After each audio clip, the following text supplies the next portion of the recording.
അവിശ്വസനീയമെന്ന് തോന്നാം, പക്ഷേ സംഭവിച്ചു. തുളസി പറഞ്ഞതെല്ലാം വയോധിക ദമ്പതിമാർ വിശ്വസിച്ചു. ഫലം 5000 രൂപയും 3 പവൻ സ്വർണ്ണാഭരണങ്ങളും നഷ്ടപ്പെട്ടു. പ്രായമേറിയവർ മാത്രമുള്ള വീടുകൾ തേടിപ്പിടിച്ച് തട്ടിപ്പ് നടത്തിയ 54-കാരിയെ പത്തനംതിട്ട ഏനാത്ത് പോലീസ് പിടികൂടിയിട്ടുണ്ട്. ഈ തട്ടിപ്പിന്റെ ചുരുളഴിക്കുകയാണ് ക്രൈംഫയർ. പുള്ളിയെ ശവപ്പെട്ടിയിലാക്കുന്ന കാണുമെന്ന് ചോദിച്ചു. അപ്പോഴത്തേക്ക് ഞാൻ ഒത്തിരി ഉടങ്ങ് അന്താളിച്ചു പോയി.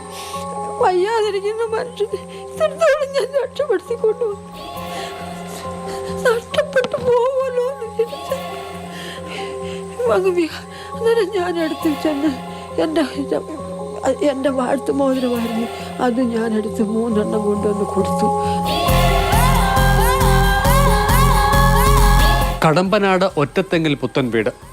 തങ്കച്ചൻ, ഭാര്യ ലീലാമ്മ എന്നിവരെ കബളിപ്പിച്ചാണ് ഏറെക്കുറെ 60 വയസ്സിനടുത്ത് പ്രായമുള്ള സ്ത്രീ 3 സ്വർണ്ണ മോതിരങ്ങൾ, ഒരു ലോക്കറ്റിന്റെ ഭാഗം, വള എന്നിവ അപഹരിച്ചത്.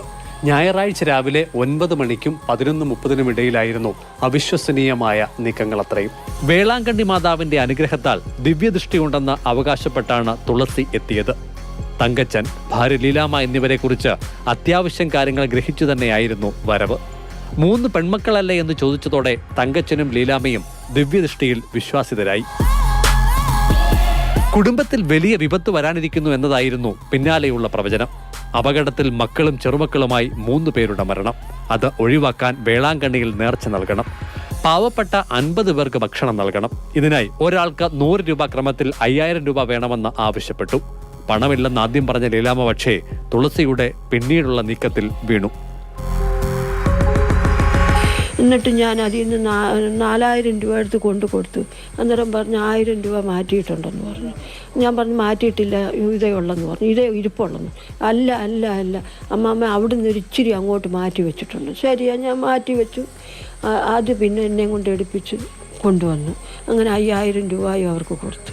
പണം കൈക്കലാക്കിയതോടെ ആഭരണങ്ങളിലായി ശ്രദ്ധ. സ്വർണ്ണാഭരണങ്ങൾ വേളാങ്കണ്ണിയിൽ കൊണ്ടുപോയി പ്രാർത്ഥിക്കണമെന്നായി.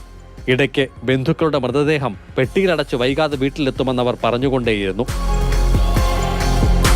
ഭയവും പണവും ആഭരണങ്ങളും നഷ്ടപ്പെടുന്നതിന്റെ ആധിയും കൂടിയായപ്പോൾ ലീലാമ്മ ആകെ പരിഭ്രമിച്ചു. സമനില കൈവിട്ടതുപോലെയായി. തുളസി ആവശ്യപ്പെട്ട പ്രകാരം ആദ്യം മോതിരത്തിൽ 1 ഊരി നൽകി. പിന്നാലെ 2 മോതിരങ്ങൾ കൂടി ഊരിക്കൊടുത്തു. ഇതോടെ അണിഞ്ഞിരിക്കുന്ന വള വേണമെന്നായി ആവശ്യം. 8ാം ക്ലാസ്സിൽ പഠിക്കുമ്പോൾ അപ്പച്ചൻ വാങ്ങി നൽകിയതാണ് വളയെന്നും നൽകാൻ ആകില്ല എന്നും പറഞ്ഞു. ഒടുവിൽ അപകടം സംഭവിക്കുന്നത് തടയാൻ വഴിയുള്ളപ്പോൾ നിങ്ങൾ സ്വർണ്ണാഭരണത്തെ മുറുകെ പിടിക്കുകയാണോ എന്ന് ചോദിച്ചുകൊണ്ട് ശകാരിച്ചു. കുഞ്ഞിനെ നഷ്ടപ്പെടും, അത് ഇത് കൊടുത്ത് പ്രാർത്ഥിച്ചെങ്കിലേ ഒക്കൂ. അന്നേരം എനിക്കിത് ഊരാൻ പാടി. എനിക്ക് അത്രയ്ക്ക് ആഗ്രഹം, ഊരാനൊക്കത്തില്ല. എന്നാലും ഞാൻ ഒഴിവ് കാണിച്ചു. അന്നേരം പറഞ്ഞ് സോപ്പിട്ട് ഊരാൻ പറഞ്ഞു. ഞാൻ പേടിച്ച് സോപ്പിട്ട് ഊരി കൈ കൊടുത്തു. നേർച്ച പൂർത്തിയാക്കി സ്വർണ്ണാഭരണങ്ങൾ പൂജിച്ച് അടുത്ത ദിവസം രാവിലെ തിരികെ എത്തുമെന്ന് തുളസി ദമ്പതിമാർക്ക് ഉറപ്പ് നൽകി. എന്നാൽ വിവരം ആരോടെങ്കിലും പറഞ്ഞാൽ ഫലം കുറയും. പറയുന്നവരുടെ നാവ് താഴ്ന്നു പോകുമെന്നും ഭയപ്പെടുത്തി. ഇവിടെ വന്ന് നച്ചാവൂന്ന് വിളിച്ചു ഉറക്കനെ. നേരം ഞങ്ങൾ കഥവ് തുറന്ന് ആരാ നോക്കാൻ നേരം ഇവരെ ഞങ്ങൾ കണ്ടിട്ടൊന്നുമില്ല. സംഭവശേഷം ലീലാമ്മയുടെ മാനസിക നില ആകെ തകരാറിലായി. അവർ നിലവിളിച്ചുകൊണ്ട് വീടിനു ചുറ്റും പലതവണ ഓടി. തങ്കച്ചനും പരിഭ്രമിച്ചു. പണവും സ്വർണ്ണാഭരണങ്ങളും നഷ്ടപ്പെട്ടുവെങ്കിലും വിവരം ആരോടെങ്കിലും പങ്കുവെക്കണമെന്നുള്ള തോന്നൽ തന്നെ ഉണ്ടായത് 7 മണിക്കൂറുകൾക്ക് ശേഷമാണ്. അങ്ങനെ വൈകുന്നേരം 6 മണിയോടെ ലീലാമ്മ ഗ്രാമപഞ്ചായത്ത് മുൻ അംഗം രഞ്ജിത്തിനെ ഫോണിൽ വിളിച്ച് വിവരം പങ്കുവെക്കുകയാണുണ്ടായത്. വൈകിട്ട് 6 മണി വരെ ഈ സംഭവം മിണ്ടുന്നില്ല, പുറത്ത് പറയുന്നില്ല. ആദ്യമായിട്ട് എന്നെയാണ് വിളിക്കുന്നത്. അപ്പോൾ 6 മണി വരെ പറയാത്തതിൻ്റെ കാരണം ബൈബിൾ എടുത്ത് 2 പേരെയും കൊണ്ട് സത്യം ചെയ്യിപ്പിച്ചിരിക്കുകയാണ്. ഇത് പുറത്ത് പറഞ്ഞാൽ നാക്ക് താണു പോകും എന്നുള്ള ഒരു ഭീതി, ഒരു മരണഭയം കൂടെ അവർക്ക് കൊടുത്തിട്ടാണ് അവർ പോകുന്നത്.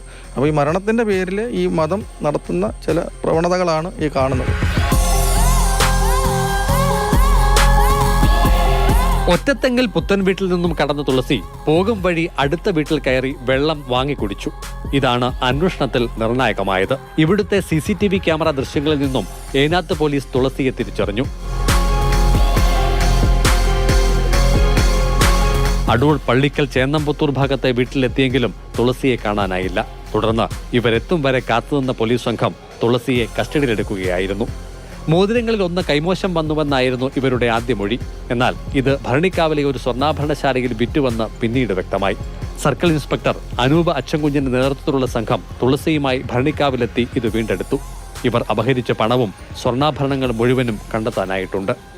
ഹസ്തരേഖ വശമുള്ള ആളാണ് തുളസിയെന്നാണ് പോലീസ് നൽകുന്ന വിവരം. ഇതിന്റെ മറവിലായിരുന്നു തട്ടിപ്പ്.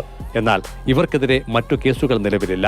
കടമ്പനാട് തട്ടിപ്പ് പുറത്തു വന്നതിന് പിന്നാലെ സമാന നിലയിൽ തട്ടിപ്പ് നടന്നിട്ടുണ്ടെങ്കിൽ പരാതികൾ ഉയർന്നു വരുമെന്നാണ് പോലീസ് കരുതുന്നത്.